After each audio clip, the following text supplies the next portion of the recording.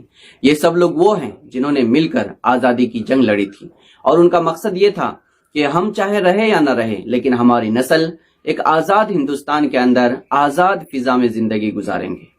اس آزاد فضا کے لیے، ایک آزادی کی سانس، آزادی کی زندگی گزارنے کے لیے جو انہوں نے خواب دیکھا تھا، آج اسی خواب کو وہ لوگ جو لوگ جنگ آزادی کی مخالفت کر رہے تھے، جو انگریزوں کے ساتھ مل کر کے اس ملک کے عوام کے خلاف سازش کر رہے تھے، آج وہی لوگ ملک کے رکھوالے بننے کی ناٹک کر رہے ہیں۔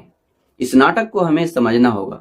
تو اس ملک کا اصل دشمن کوئی نہیں ہے۔ اس ملک کا دشمن سنگھ پریوار ہے، جو کل آزادی کے وقت انگریزوں سے مل کر کام کر رہے تھے، اور آج انہی لوگوں کے اشاروں پر اور انہی کے نظریے پر لڑاؤ اور حکومت کرو کے نظریے پہ اس ملک کے اندر کام کر رہے ہیں۔ ان کو انسانوں سے ہمدردی نہیں ہے۔ وہ یہ چاہتے ہیں کہ اس ملک کے لوگ جتنا زیادہ مریں گے، اتنی زیادہ ان کو حکومت زیادہ دن تک رکھنے میں آسانی پیدا ہوگی۔ لوگ مسائل میں الجھے رہیں گے تو ان سے سوال نہیں کریں گے۔ لوگوں کو الجھا کے رکھنا، آپس میں لڑا کے رکھنا، باہم نفرت پیدا کر دینا، قومی یکجہتی کو پارا پارا کر دینا ان کا مشن ہے۔ اور وہ یہ چاہتے ہیں کہ اس ملک کو بدل دیا جائے، دستور کو بدل دیا جائے، قانون کو ختم کر دیا جائے، جنگل راج نافذ کر دیا جائے۔ ایسا ایک ماحول مسلمانوں کو ڈھال بنا کر کے پیدا کیا جا رہا ہے۔ وہ یہ بتانے کی کوشش کرتے ہیں کہ اس ملک کے اندر دشمن مسلمان ہے، اس ملک کی ترقی میں رکاوٹ مسلمان ہے۔ اگر ایسا ہے تو آزادی میں رکاوٹ کون تھے؟ اس ملک کو آگے بڑھانے والے کون تھے؟ ملک کی حفاظت کرنے والے میر عبدالحمید کون تھا؟ اشفاق اللہ خان کون تھا؟ اے پی جے عبدالکلام کون تھا؟ اگر لوگ یہ سمجھنے کی کوشش کر رہے ہیں کہ اس ملک کی صحیح صورتحال کیا ہو اور کیا ہونی چاہیے، تو ہم لوگوں کو اسلامو فوبیا کو سمجھنا ہوگا۔ اس ملک میں سب سے بڑا ناسور RSS اور سنگھ پریوار ہیں۔ اگر ہم لوگ اس ملک میں امن چاہتے ہیں تو ہمیں اس ناسور کو ختم کرنا پڑے گا، آپریشن کرنا پڑے گا۔ ہم کو یہ سمجھنا پڑے گا کہ اس ملک کے اندر ہم سب کا دشمن ایک ہی ہے، اور وہ مٹھی بھر جماعت ہے، لیکن وہ مٹھی بھر جماعت لوگوں کو گمراہ کر رہی ہے، اور گمراہ کر کے یہ دکھانے کی کوشش کرتی ہے کہ ہندوتوا اصل ہندو ہے۔ ہندوؤں کا مذہب ہندوتوا نہیں ہے۔ ہندو ایک محترم مذہب ہے، ہم اس کی عزت کرتے ہیں، لیکن ہندوتوا ایک سیاسی ایجنڈا ہے، اور اس سیاسی ایجنڈا کو استعمال کر کے وہ لوگوں کو، اور خاص طور سے عام انسانوں کو جو پڑھے لکھے نہیں ہیں، ان کو دھوکہ دیتے ہیں۔ اس دھوکے کو ہمیں سمجھنے کی ضرورت ہے۔ اس وقت جو ملک کے اندر اسلامو فوبیا چل رہا ہے، اس کی بہت ساری شکلیں ہیں۔ پولیس کے ذریعے سے بھی اسلامو فوبیا عروج پر ہے، خاص طور سے دلی کے اندر کئی بار ہم لوگوں نے دیکھا ہے۔ جامعہ ملیہ کے اندر پولیس کی اصل شکل، جو فسطائی شکلیں ہیں، وہ نظر آئی ہے۔ JNU کے اندر، جواہر لال نہرو یونیورسٹی کے اندر بھی ہمیں وہ دیکھنے کو ملا ہے۔ یہ علی گڑھ مسلم یونیورسٹی کے اندر بھی ہم کو دیکھنے کو ملا ہے۔ یہ پولیس کی شکل نہیں ہو سکتی ہے۔ پولیس اور محافظ اس طرح کے کارنامے انجام نہیں دے سکتے ہیں۔ یقیناً یہ اسلامو فوبیا کا ایک پارٹ ہے۔ ہم کو عدالت میں بھی اس کی ایک شکل نظر آئی ہے۔ بابری مسجد جو 550 سال پرانی تھی، اس کے دلائل، ثبوت، سب کچھ ہونے کے باوجود اسے ایسی جماعت کو دے دیا گیا جن کا اس سے کوئی لینا دینا نہیں تھا۔ ہم اس کو مجلس قانون ساز میں بھی دیکھ رہے ہیں۔ جب قانون بنایا جاتا ہے تو ملک کے سنویدھان کو بالائے طاق رکھ دیا جاتا ہے۔ اسلامی پرسنل لا کے اندر 3 طلاق کے اوپر قانون بنایا جاتا ہے۔ یقیناً یہ اسلامو فوبیا کا ایک حصہ ہے۔ عوام میں بھی ہم اس کا اثر دیکھ رہے ہیں۔ عوام میں اس کا اثر روڈوں کے اوپر نظر آتا ہے۔ سبزی بیچنے والوں کے خلاف جو پروپیگنڈا کیا جاتا ہے، روزے داروں کے اوپر جو ظلم کیا گیا ہے، عام جگہ پر عام شہری کے اوپر جو خطرناک ظلم کیے گئے ہیں، اس کے اندر اس کا اثر ہمیں نظر آتا ہے۔ تو اس وقت گلی گلی کے اندر زہر پھیلائے جا رہے ہیں، اور گھر گھر کے اندر جا کر کے اس کی تبلیغ کی جا رہی ہے۔ یہ اسلامو فوبیا ہمیں میڈیا کے ذریعے بھی نظر آیا ہے۔ کرونا وائرس پوری دنیا کے اندر پھیلا ہوا ہے، لیکن ہندوستان کے اندر کرونا وائرس کو مسلمان کے روپ میں پیش کر دیا گیا، اور میڈیا نے اس میں بہت بڑا رول ادا کیا ہے۔ یہ میڈیا جو پیڈ میڈیا ہے، پیسے کے اوپر کام کرنے والے ہیں، وہ یہ سمجھنے لگے ہیں کہ ان کو پیسہ ہی ان کی دنیا اور آخرت ہے، ان کا بھگوان اور خدا ہے۔ وہ یہ بھول چکے ہیں کہ صحیح کیا ہے اور غلط کیا ہے۔ ان کو جہاں جس کام کے لیے رقم ملتی ہے وہ کام وہ آگے بڑھ کر کرتے ہیں۔ یہ میڈیا اسلاموفوبیا کا آماجگاہ بن گیا ہے، چند میڈیا کو چھوڑ کر کے۔ ہمیں ان سارے ڈپارٹمنٹ کو جہاں پر اسلاموفوبیا نظر آ رہا ہے مل کر کے لڑنا پڑے گا، اس کا صحیح جواب دینا پڑے گا۔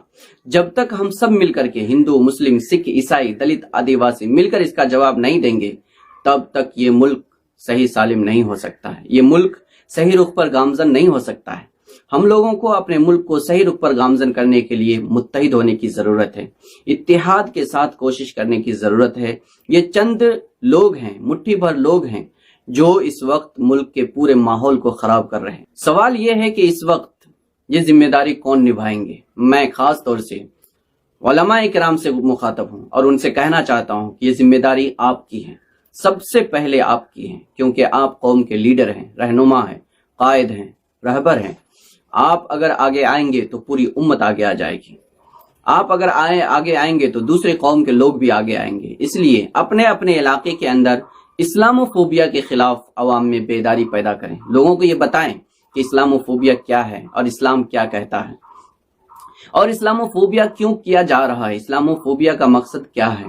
اسلاموفوبیا کا مقصد صرف ایک ہے کہ عوام کو گمراہی میں رکھا جائے تاکہ لوگ اسلام کی حقانیت، اسلام کی آزادی، اسلام کے انصاف، اسلام کے حق پسندی کو پہچان کر کہیں اسلام کے دامن میں جگہ نہ لینے لگ جائیں۔ اس طرح کی سازش کو ہمیں ناکام کرنا ہوگا۔ عوام کے سامنے اسلام نے جو انسانوں کو حق دیا ہے وہ حق واضح کرنا پڑے گا۔ عوام کے سامنے انصاف، جو اسلام نے انصاف ساری دنیا کے لیے قائم کیا ہے، وہ انصاف پھیلانا ہوگا۔ عوام میں انسانی برابری، انسانی رواداری اور انسانی مساوات کو پھیلانے کی ضرورت ہے۔ اس وقت لوگوں کو یہ بتانے کی ضرورت ہے کہ ہمیں تحفظ اسلام دیتا ہے اور اسلام کے دامن میں ہر چھوٹے بڑے کے لیے تحفظ ہیں۔ اتنا ہی نہیں، جنگ کے میدان میں جب اسلام دنیا کے اندر آیا اس سے پہلے آج بھی ہم دیکھ رہے ہیں کہ سنگھ پریوار کی طرف سے، RSS، BJP، بجرنگ دل وغیرہ کی طرف سے جہاں جہاں بھی فساد ہوا ہے وہاں بچوں کو، عورتوں کو، بوڑھوں کو زیادہ مارا گیا، نوجوانوں کو نہیں بخشا گیا، جو لوگ نہیں لڑنے والے بے قصور تھے ان لوگوں کو جلا دیا گیا۔ ایسے ایک ماحول میں اسلام کا پیغام یہ ہے کہ اسلام نے جنگ کے اندر بھی کسی عورت پر، کسی بچے پر، کسی بوڑھے پر، کسی عبادت خانے پر، کسی کھیتی پر، کسی کے گھر پر، اناج پر ہاتھ اٹھانے کی اجازت نہیں دیا ہے، جلانے کی اجازت نہیں دیا ہے۔ اسلام صرف ان لوگوں سے دفاع کرنے کی تعلیم دیتا ہے جو لوگ ظلم کر رہے ہیں۔ کیوں؟ اللہ کا نظام ہے لولا دفع اللہ الناس بعضهم ببعض لفسدت الارض۔ اگر دفاع نہیں کیا جائے گا تو پوری دنیا کے اندر فساد عام ہو جائے گا۔ اس لیے فساد کو روکنے کے لیے، باطل عناصر کو کنٹرول میں رکھنے کے لیے ان کا دفاع کرنا بہت ضروری ہے۔ اس وقت ہمارے ملک کے اندر باطل عناصر سر چڑھ کر بولنے لگ گئے ہیں۔ ایسے لوگوں کو جو ہر ڈپارٹمنٹ کے اندر پھیل گئے ہیں، عدالت، حکومت، میڈیا اور عوام تک، ان تمام لوگوں کو چننا پڑے گا، پہچاننا پڑے گا اور دیکھنا پڑے گا کہ آخر کون لوگ ہیں جو اسلاموفوبیا کے نام پر پورے ہندوستان کو اور ہندوستانیوں کو گمراہ کر رہا ہے اور ہندوستان کے سارے سرمائے کو، اس ملک کے سارے سرمائے کو اپنے مفاد کے لیے عوام کے خلاف استعمال کر رہا۔ میں آخر میں علماء کرام سے گزارش کروں گا کہ آپ بنیادی طور پر چند ذمہ داری اپنی ذمہ داری سمجھ کر کے نبھائیں۔ نمبر 1، اسلاموفوبیا کی جتنی شکلیں ہیں ان تمام شکلوں کو پہچانیں۔ وہ جن جن ڈپارٹمنٹ میں جن جن صورتوں سے اور جن جن طریقوں سے آپ کے سامنے آتے ہیں، آپ ان طریقوں کو پرکھیں اور سمجھیں۔ نمبر 2، نظریاتی طور پر جو اسلاموفوبیا پھیلایا جا رہا ہے اس کا حل یہ ہے کہ اسلام کا صحیح مطالعہ کر کے اسلام کی صحیح تعلیمات اور اسلام کی صحیح ہدایات عوام کے سامنے پیش کریں۔ یہ بہت مؤثر اور اس وقت ہندوستانی عوام کے لیے بہت زیادہ ضروری ہے۔ اسلام نے جو انسانی رواداری، انسانی تحفظ، انسانی انصاف، انسانی برابری، انسانی آزادی، انسانی برتری قائم کی ہے اور اس کی تعلیم دی ہے، اس کو عوام کے سامنے واضح کیا جائے۔ ظلم اور ناانصافی چاہے کسی کے ساتھ بھی ہو، ظلم کو روکنے کے لیے اور حق دلانے کے لیے، مظلوم کو حق دلانے کے لیے کھڑا ہونا پڑے گا۔ اس کے لیے ہر طریقے سے جو بھی آپ قانونی طور پر لڑائی لڑ سکتے ہیں، جمہوری انداز میں جو بھی کارروائی کر سکتے ہیں، وہ کارروائی کرنے کے لیے آپ کو مستعد رہنا پڑے گا۔ عوام کو یہ بتانا پڑے گا کہ اس وقت اس ملک کے اندر ہم سب کا دشمن اور اس ملک کا دشمن ایک ہی ہے، اور وہ سنگھ پریوار اور ہندوتوا نظریے کے پرستار لوگ ہیں۔ ان لوگوں کے خلاف جب تک ہم صحیح طور پر مضبوطی کے ساتھ، اتحاد کے ساتھ آگے نہیں بڑھیں گے، تب تک یہ ظلم اور ناانصافی ختم نہیں ہوگی۔ اس لیے میں نے جو آیت پڑھی تھی، اللہ تعالیٰ قرآن شریف کے اندر فرماتا ہے، یا ایھا الذین آمنوا لا تتخذوا بطانۃ من دونکم، اے ایمان والو تم اپنے علاوہ کسی کو بھی جگری دوست مت بناؤ۔ یعنی یہ جو ظالم اور کافر لوگ ہیں، اور کافر اور ظالم کا مطلب وہ لوگ نہیں ہیں جو عام ہندو، سکھ، عیسائی، دلت، آدیواسی ہیں، بلکہ وہ لوگ ہیں جو آپ پر ظلم کرتے ہیں، آپ کو مارتے ہیں، آپ کو گھروں سے نکالتے ہیں، اور آپ سے جینے کا حق چھین لیتے ہیں۔ ایسے لوگوں کے بارے میں اللہ تعالیٰ فرما رہا ہے تم اسے دوست مت بناؤ۔ لا یعلونکم خبالا، یہ تمہیں نقصان پہنچانے کا کوئی موقع ہاتھ سے نہیں جانے دینا چاہتے ہیں۔ ودوا ما عنتم، یہ لوگ ہمیشہ یہ چاہتے ہیں کہ تم تکلیف میں رہو، تم ہمیشہ غلام بن کر کے رہو، ان کے سامنے ہاتھ جوڑ کر کھڑے رہو۔ یہ وہی چاہتے ہیں کہ انہوں نے یہ فیصلہ کر رکھا ہے کہ مسلمانوں کے لیے اس ملک کے اندر اور دلتوں اور آدیواسیوں کے لیے اس ملک کے اندر دو ہی راستہ ہے، یا تو ہندوتوا کو مان لیں یا پھر غلام بن کر کے رہیں، اور ہم ان دونوں میں سے کسی کو بھی ماننے کے لیے تیار نہیں ہیں۔ اللہ تعالیٰ فرما رہا ہے قد بدت البغضاء من افواہہم، ان کے منہوں سے زہریلے بیانات سے ان کی دشمنی ظاہر ہو چکی ہے۔ ہم نے سنا ہے، گری راج کو سنا ہے، پروین توگڑیا کو سنا ہے، یوگی آدتیہ ناتھ کو سنا ہے، ملک کے اندر مختلف جگہ پر فارسی وادی عناصر کے بہت سارے لیڈروں کے MP تک کے بیانات ہم نے سنے ہیں۔ یہ زہریلے قد بدت البغضاء من افواہہم وما تخفی صدورہم اکبر، لیکن ان کے سینوں میں جو چھپا ہوا ہے وہ اس سے بھی زیادہ خطرناک ہے۔ اللہ تعالیٰ کہہ رہا ہے، اللہ تعالیٰ نے تم کو واضح طور پر بتا دیا ہے کہ دشمنوں کے سامنے تم کو ڈٹ کر رہنا ہے، اپنے حق کے لیے تم کو کھڑا ہونا پڑے گا، اپنے ملک کی حفاظت کے لیے، دستور کی حفاظت کے لیے، اپنی آزادی اور مذہبی آزادی کے لیے تم کو ہی لڑنا پڑے گا۔ اگر ہم آج مقابلہ نہیں کرتے ہیں اور قانونی لڑائی کے لیے تیار نہیں ہوتے ہیں، سماجی طور پر، عوامی طور پر اور جمہوری طریقے سے ہم تیار نہیں ہیں، تو پھر آنے والی نسل کے لیے یہ دن بہت ہی خطرناک ثابت ہو سکتے ہیں۔ اس لیے میں ایک بار پھر تمام عوام سے اور تمام علماء اکرام سے گزارش کروں گا کہ آپ بیدار رہیں اور چاق و چوبند رہیں، اپنے ملک، اپنی نسل کی فکر کریں۔ آج کی فکر کل نتیجہ دے گی، اور اگر آج ہم نے کچھ نہیں سوچا تو نتیجہ بہت بھیانک ہو جائے گا۔ اور میں گزارش کرتا ہوں اپنے آخری کلمات کے ساتھ کہ آپ لوگ مایوس نہ ہو۔ اللہ تبارک تعالیٰ نے جو دن دیا ہے، تلک الایام نداولها بین الناس، یہ دن عدلتے بدلتے رہتے ہیں اور بہت جلد تبدیلی آنے والی ہے انشاءاللہ۔ دل بدل سکتے ہیں، جذبات بدل سکتے ہیں، ملک کے فکر و خیالات بدل سکتے ہیں، دور موجود کے دن رات بدل سکتے ہیں۔ ہم بدل جائیں تو یہ حالات بدل سکتے ہیں۔ وآخر دعوانا الحمدللہ رب العالمین۔ السلام علیکم ورحمۃ اللہ۔